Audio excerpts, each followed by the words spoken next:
tout le monde. Alors, on nous a demandé de vous faire une petite vidéo avec des questions qu'on nous a posées par rapport à notre expérience sur Lisbonne.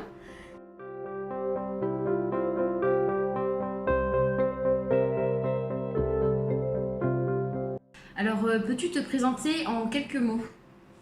Moi c'est Inès, j'ai fait partie de Colisboa One, Colisboa Two et du coup voilà, je suis sur le point de partir et voilà, j'ai fait partie de l'Erasmus Portugal pour apprendre l'anglais. Voilà. Et moi du coup c'est Florelle, donc pareil j'ai fait partie d'Erasmus plus Watt pour partir à Lisbonne pour parler anglais et pour faire un stage.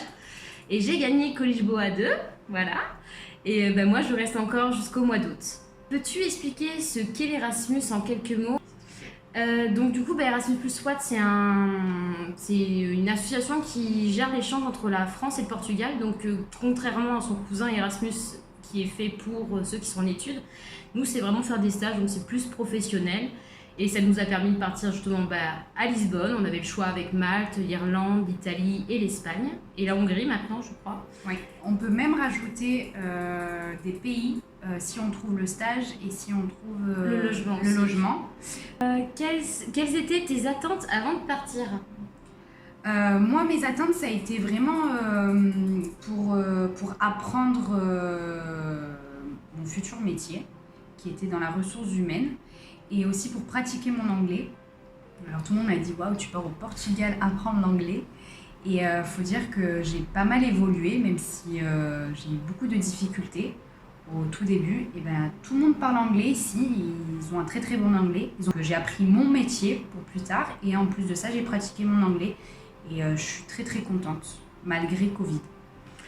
Du coup, as-tu des déceptions? Voilà, c'est la seule déception, ça a été le Covid. Et je pense que ça n'a pas été une déception que pour moi, ça a été planétaire. Et au moins, on a bien été entourés. Et puis, franchement, je suis contente malgré tout. Quelles étaient les plus grosses difficultés?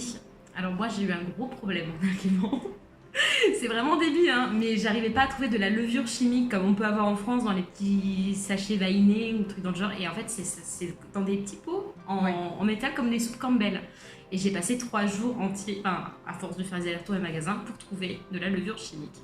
Voilà. Mais sinon, après les autres difficultés, en soi avec l'Erasmus et tout, non. Le stage, non, le transport, tout était bien. Quelles sont vos spécialités portugaises préférées? Du coup, on a fait une partie. Donc évidemment les pastéis de nata, ou de Belém, qui sont des petits gâteaux flancs.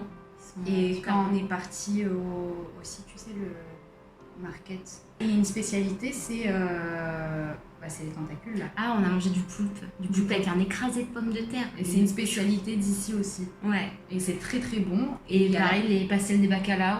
Et la bacalao, voilà. Tout simple. Oui, t'en trouves partout dans les supermarchés, ça c'est drôle. Ah oui. Alors, comment avez-vous été accueillis par les Portugais? Moi, ça fait la 3e fois que je viens au Portugal, je suis toujours aussi enthousiaste de venir parce que les gens sont vachement accueillants, sont vachement gentils, et ils sont prêts à aider, ils sont vachement dévoués. Donc, non, on a été bien accueillis. Voilà. Ouais. Le climat est-il agréable? Là, on est obligé de fermer les fenêtres. Il fait 32 degrés aujourd'hui pour un fin du mois de mai. Donc, je suis censée être bronzée.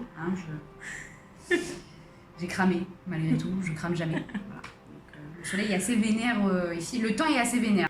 Alors, votre endroit préféré de Lisbonne? Ça a été...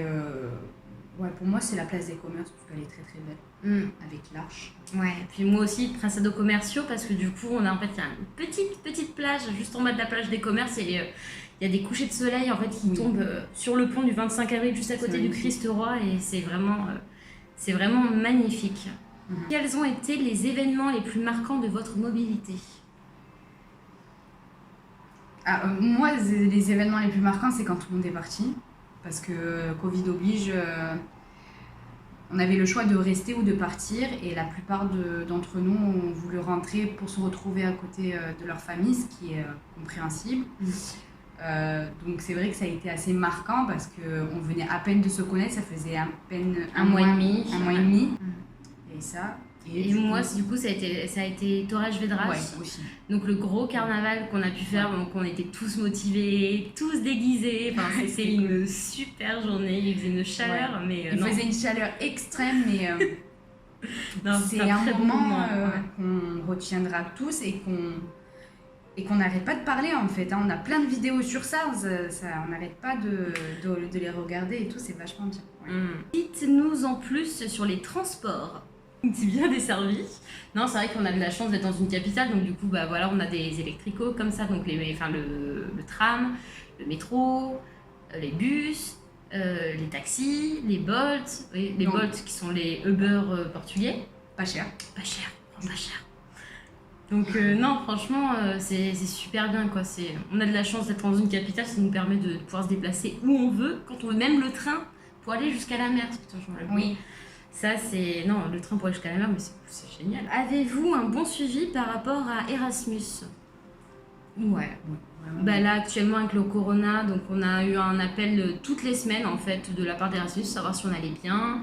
En temps normal, normalement, on a un rapport hebdomadaire à faire aussi pour dire comment ça se passe en entreprise, comment ça se passe en stage. Donc non. Même s'il y a quoi que ce soit, que ça soit positif ou négatif, ou si on a envie d'interférer avec... on a des personnes qui sont ici, qui s'occupent de nous, on a leur numéro de téléphone. Puis il y a ceux qui sont restés en France, qui s'occupent de nous. Et si on a quoi que ce soit, ben on va sur le rapport... Reporting hebdomadaire. Et donc du coup, on peut dire, voilà, j'ai un souci comme ça, et tout de suite, ils interviennent. Il n'y a pas de souci. Alors, du coup, quelles ont été vos plus grosses galères ? C'est toujours des petites galères que voilà, il faut pas s'attendre non plus à ce que ça soit tout beau tout rose. Et on va dire que les galères aujourd'hui c'est nourrir de demain. Les choses à éviter au Portugal. Nous on a eu un petit souci, enfin petit, à Cascais, on a voulu manger dans un resto de touristes. C'était pas avec nous, mais on a voulu manger dans un resto de touristes déjà d'une. C'était excessivement cher et en plus c'était pas bon. Enfin bref, voilà. Donc pour moi c'est les trucs, vraiment gros trucs de touristes à éviter. Alors qu'est-ce qui représente pour vous le mieux le Portugal ? La sardine ? Les azulejos. Ouais, je l'ai bien dit. Et la sardine, azulejos, le coq du Portugal aussi. Ouais. Et puis l'électrico. La fleur là. Hein ? La fleur. Pour le 25 avril, ils mettent des œillets rouges aussi, ça représente un peu le Portugal. Des œillets, ouais, donc du coup. Et puis voilà, donc je pense qu'on a fait le tour. Ouais. Que retires-tu particulièrement de ton expérience Erasmus ? Moi déjà, je sais que j'ai vachement évolué en anglais et portugais un petit peu. Et après, ça permet aussi de vivre tout seul une expérience à l'étranger sans être vraiment tout seul. Donc tu as quand même la sécurité et ça fait du bien aussi de partir comme ça, de découvrir de nouveaux environnements, une nouvelle ville, des nouvelles personnes et t'affirmer un petit peu aussi, je pense. Moi, c'est ce que j'en retire le plus. Ouais, et rencontrer des personnes à travers toute la France, qu'on s'entende ou qu'on ne s'entende pas. On a fait une rencontre et je pense que c'est le plus important. On garde des contacts aussi. Quel est le coût de la vie au Portugal ? On s'en sort plutôt bien, je trouve. On s'en sort bien. C'est pas comme en Irlande, par exemple. Ceux qui vont en Irlande, c'est 1 700 € le SMIC. Voilà. Ici, il est dans les 600 à 700 €. Donc, le coût de la vie est vraiment pas cher. Lisbonne est une ville qui est festive et qui bouge. Les Portugais travaillent beaucoup, mais ils font beaucoup la fête. Je sais pas quand ils se reposent. Je vous dis honnêtement, je comprends pas. Moi, j'étais claquée. Et puis c'est vrai qu'on a de la chance qu'il y a quand même pas mal de gros coins. Donc on avait Barro Alto, donc avec plein de bars pas trop chers. On avait Pink Street, donc c'est une rue vachement connue, plus chère, mais voilà, où t'as la fête tous les soirs. Et après, il y a toutes les boîtes. Enfin, franchement, il y a de quoi s'amuser. Pour ma part, du moins, je me suis extrêmement bien amusée. J'ai pas eu trop de temps. Voilà. Quelles sont selon toi les choses ou lieux à faire absolument ? Alors, moi j'ai pas grand chose à dire. Alors j'aime le Portugal, alors Si j'ai pas vu grand chose.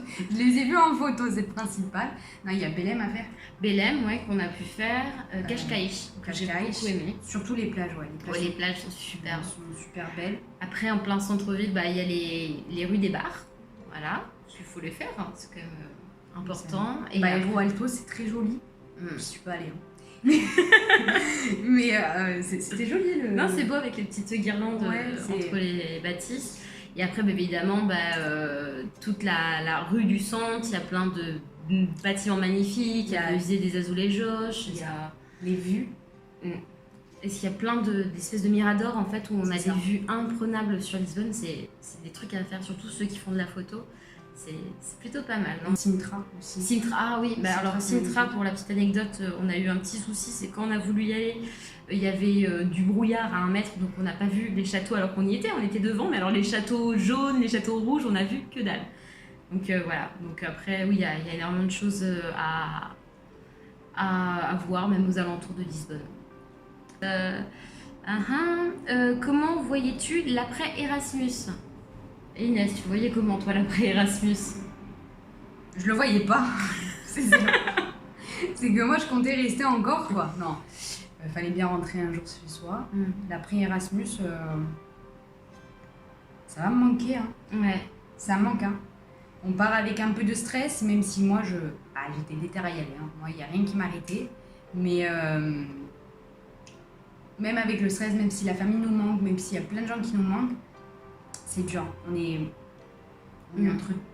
a le cul entre deux chaises. C'est ça.